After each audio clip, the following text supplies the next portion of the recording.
আসসালামু আলাইকুম everyone, আনাভিয়াস daily কুকিংয়ে আপনাদের সবাইকে স্বাগতম। আজ কিন্তু আমি অনেক মজার একটা রেসিপি নিয়ে চলে এসেছি, আর সেটা হচ্ছে কলার বড়া রেসিপি। আজকে কিন্তু একটি মাত্র কলা দিয়ে আপনাদেরকে অনেক মজার একটি রেসিপি করে দেখাবো। আর আমি কিন্তু খুব সাধারণভাবেই এই রেসিপিটা তৈরি করে দেখাবো। আপনারা ঘরে থাকা সামান্য কিছু উপকরণ দিয়েই এই রেসিপিটা তৈরি করে ফেলতে পারবেন। তো আমাদের ঘরে কম বেশি সবার ঘরেই কিন্তু হচ্ছে কলা একটা কমন ফল, কলা কিন্তু থাকেই। অনেক সময় কলাগুলো ঘরে থাকতে থাকতে হয় কি বেশি মজে যায় বা বেশি পেকে যায়, তো তখন আর কলাগুলো খেতে মন চায় না। তখন কিন্তু আপনারা এইভাবে হচ্ছে কলার বড়া রেসিপি তৈরি করে খেয়ে ফেলতে পারেন। তো চলুন আমরা কথা না বাড়িয়ে রেসিপিতে চলে যাই। তো আমি কিন্তু এখানে বড় সাইজের একটি কলা নিয়ে নিয়েছি। কলাটাকে আমি ছিলে নিয়ে ম্যাশ করে নিব। আমি কিন্তু হাত দিয়েই ম্যাশ করে নিব, আপনারা চাইলে কাঁটা চামচের মাধ্যমেও করতে পারেন। তো এখানে আমি সামান্য একটু লবণ দিয়ে দিচ্ছি, আর হাফ কাপ পরিমাণ চিনি দিয়ে দিলাম। চিনি দিয়ে একসঙ্গে ভালোভাবে এগুলোকে একটু মথে নিব বা একটু হচ্ছে ম্যাশ করে নিব আর কি ভালোভাবে। আমার ম্যাশ করা হয়ে গেছে। এখন আমি এই পর্যায়ে এখানে 1 কাপের থেকে কিছুটা কম পরিমাণে চালের গুঁড়া নিয়ে নিলাম। চালের গুঁড়া নিয়ে আবারও ভালোভাবে মিশিয়ে নিলাম। আর এখানে 1 কাপ পরিমাণে ময়দা নিয়েছি, বাট আমি 1 কাপ পুরোটা দিব না, আমি একটু একটু করে দিয়ে মাখবো। আর হচ্ছে যখন আমার লাগবে আমি আবারও দিব। তো এভাবে একটু একটু করে ময়দা মিশিয়ে কিন্তু আমাদের একটা ব্যাটার তৈরি করে নিতে হবে। ব্যাটারটা কিন্তু খুব বেশি ভারীও হবে না, আবার খুব বেশি পাতলাও হবে না, এরকম কনসিস্টেন্সির একটা ব্যাটার তৈরি করে নিতে হবে। আপনারা চাইলে কিন্তু এখানে সামান্য পরিমাণে কালো জিরাও অ্যাড করতে পারেন। কালো জিরা অ্যাড করলেও কিন্তু এই পিঠাটা খেতে অনেক মজার হয়। তো আমি আজকে কালো জিরা অ্যাড করব না, আপনারা চাইলে করতে পারেন। আর চিনিটা কিন্তু আপনারা আপনাদের মন মতো নিতে পারেন, যারা যে পরিমাণে মিষ্টি খেতে পছন্দ করেন সেই পরিমাণে চিনি নিয়ে নেবেন।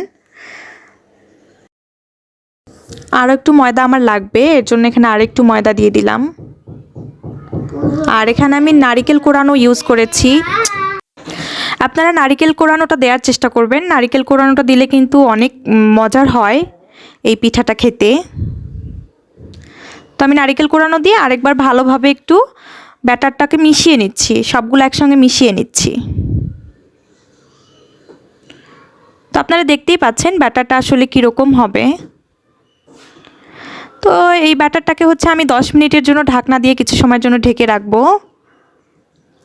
কিছু সময়ের জন্য ঢেকে রাখলে পিঠাটা সফট হয়। তো এখানে আমি চুলায় একটা প্যান বসিয়ে দিয়েছি, প্যানে পরিমাণ মতো তেলও দিয়ে দিয়েছি। আমি কিন্তু ডুবো তেলে ভাজবো না, আপনারা চাইলে ডুবো তেলেও ভাজতে পারেন। ডুবো তেলে ভাজলে পিঠাগুলো ফুলকো হয়। তা আমি এখানে প্যানের মধ্যে তেলটা ভালোভাবে গরম হয়ে গেলে তো পিঠাগুলোকে ভাজার জন্য এখানে আমি হাতের সাহায্যে গোল গোল করে প্যানের মধ্যে দিয়ে দিচ্ছি।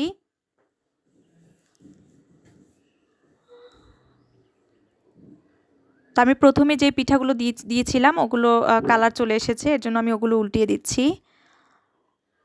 আপনারা চেষ্টা করবেন পিঠাগুলো ভাজার সময় চুলার আঁচটা যেন মিডিয়ামে থাকে, কখনোই হাইতে দেয়া যাবে না।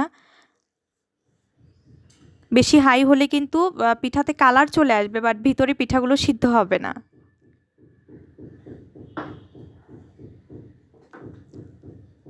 তো আমি এই খালি জায়গাটাতে আরও কিছুটা দিয়ে দিব।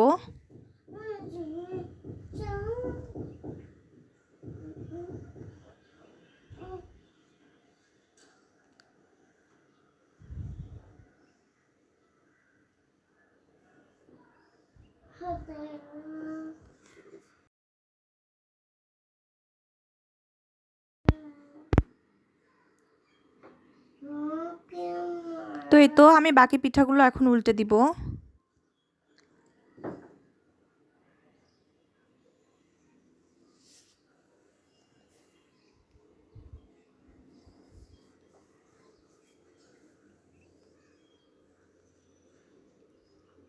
সবগুলো পিঠা আমি উল্টিয়ে দিয়েছি। এখন এপিট ওপিট করে বাকি সবগুলো একটু ভালোভাবে হচ্ছে ভেজে নিতে হবে।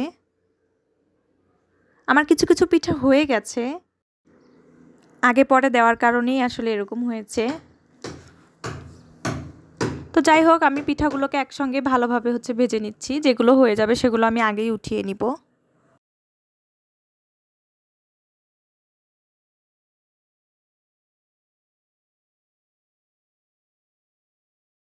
তো যেটা আগে হয়ে গেছে সেটা আমি উঠিয়ে নিচ্ছি।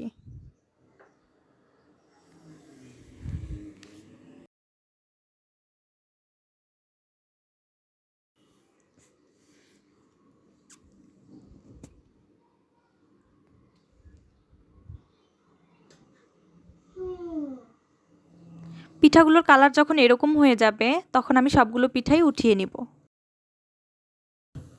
তো সবগুলো পিঠাই কিন্তু ভালো মতো ভাজা হয়ে গেছে, আমি পিঠাগুলো সবগুলো উঠিয়ে নিয়েছি। তো ভিউয়ার্স দেখতেই পাচ্ছেন কলার বড়া কিন্তু রেডি হয়ে গেছে, আমি সবগুলোকেই সুন্দর করে ভেজে নিয়েছি। তো আপনারাও চাইলে কিন্তু এইভাবেই কলার বড়া তৈরি করে খেতে পারেন। কলাটাও নষ্ট হলো না, আর একটা সুন্দর একটা রেসিপিও আমরা পেয়ে গেলাম। তো এখন আমি আপনাদেরকে একটা পিঠা ভেঙে দেখাচ্ছি যে ভিতরটা কেমন হয়েছে। দেখতেই পাচ্ছেন ভিতরটা কিন্তু অনেক সফট হয়েছে, আর উপরের অংশটা কিন্তু অনেক ক্রিস্পি হয়, আর এটা খেতে কিন্তু অনেক মজার। আপনারাও কিন্তু এভাবে ট্রাই করতে পারেন, আশা করি আপনাদের ভালো লাগবে। তো আজকের আমার এই রেসিপিটা আপনাদের কার কাছে কেমন লাগলো অবশ্যই আমাকে কমেন্টস করে জানাবেন, এবং আমার সম্পূর্ণ ভিডিওটি ধৈর্য ধরে দেখার জন্য আপনাদের সবাইকে অসংখ্য ধন্যবাদ।